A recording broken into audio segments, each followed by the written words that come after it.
জুলাই গণঅভ্যুত্থানের পরে যে ছাত্ররা গণঅভ্যুত্থানের অংশগ্রহণ করেছিল এবং যে আন্দোলন করেছিল সারা দেশে, তাদের পরবর্তীতে তাদের রাষ্ট্র পরিচালনায় বিভিন্ন ক্ষেত্রে সাময়িকভাবে কাজ করতে দেখা গেছে এবং পরবর্তীতে আমরা দেখেছি যে বিভিন্ন জায়গায় ছাত্ররা বিভিন্ন রকমের দায়িত্ব পালন করছে।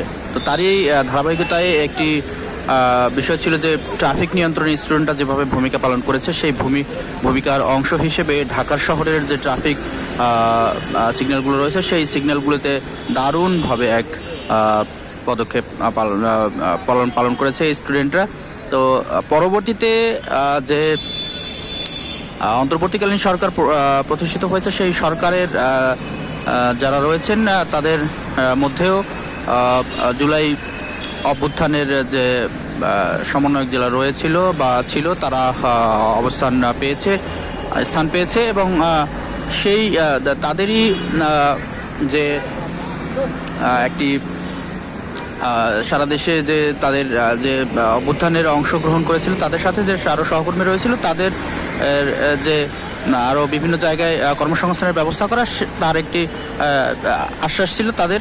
এবং সেই আশ্বাসের প্রতিফলন হিসেবে আমরা মাঠে যে দেখতে পেয়েছি যে আপনারা দেখতে পাচ্ছেন ইতিমধ্যে ক্যামেরার সামনে যে যাকে দেখতে পাচ্ছেন, ইনি একজন ছাত্র যিনি পার্ট টাইম কাজ করছেন, ট্রাফিক সিগন্যালের দায়িত্ব পালন করছেন।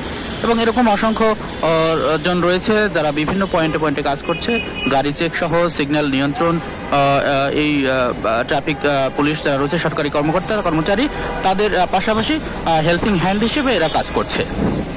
তো আমি এখন রয়েছি রাজধানীর ধানমন্ডি এলাকার আড়ং যে পয়েন্ট, সেই পয়েন্ট থেকে আপনাদের দেখানোর চেষ্টা করছি। আপনারা দেখতে পাচ্ছেন আমার ঠিক সামনেই, এবং এই অংশটি কিন্তু ধানমন্ডি এবং মোহাম্মদপুর এলাকায় প্লাস পাশাপাশি যে ফার্মগেট রয়েছে, এবং এই তিনটি এলাকার সংযোগ এখান থেকেই হয় সাধারণত। তো প্রচুর পরিমাণে গাড়ির একটি যাতায়াত এখান থেকে হয় এবং ট্রাফিক এই সিগন্যালটি খুব গুরুত্বপূর্ণ একটি সিগন্যাল এই এলাকায়।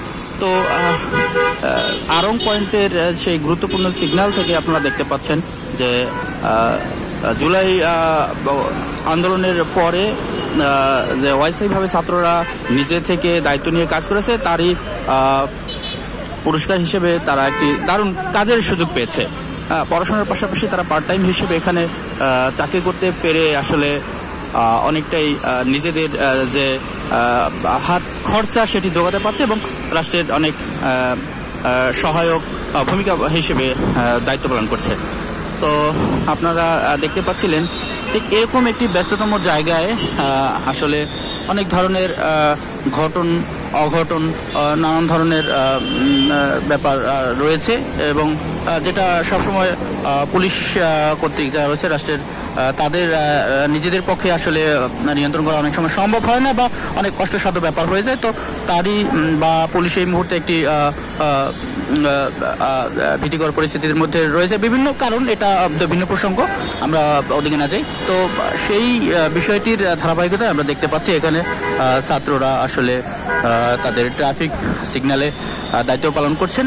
এটি পার্ট টাইম হিসেবে আমরা যতদূর জেনেছি যে এটা পার্ট টাইম জব হিসেবে প্রতিদিন 4 ঘন্টা করে আসলে তারা এখানে দায়িত্ব পালন করবেন এবং প্রতিদিন হয়তো বা 500 টাকা করে বা এরকম কিছু একটা পারিশ্রমিক তাদেরকে প্রদান করা হবে। তো সেক্ষেত্রে মাসের শেষে তারা যেটা পায় সেটা দিয়ে বেশ ভালোভাবে তারা পড়াশোনা অবস্থায় হয়তো চলতে পারবে। তো এরকম পার্ট টাইম জব হিসেবে যদি আমাদের সাধারণ শিক্ষার্থীদের বিভিন্ন সেক্টরে যদি স্থান দেওয়া যেত, তাহলে হয়তো আমাদের দেশের এই যে বেকারত্ব, সেই বেকারত্বের ভূমিকা কিছুটা, বেকারত্ব যে রয়েছে সেটি হয়তো কিছু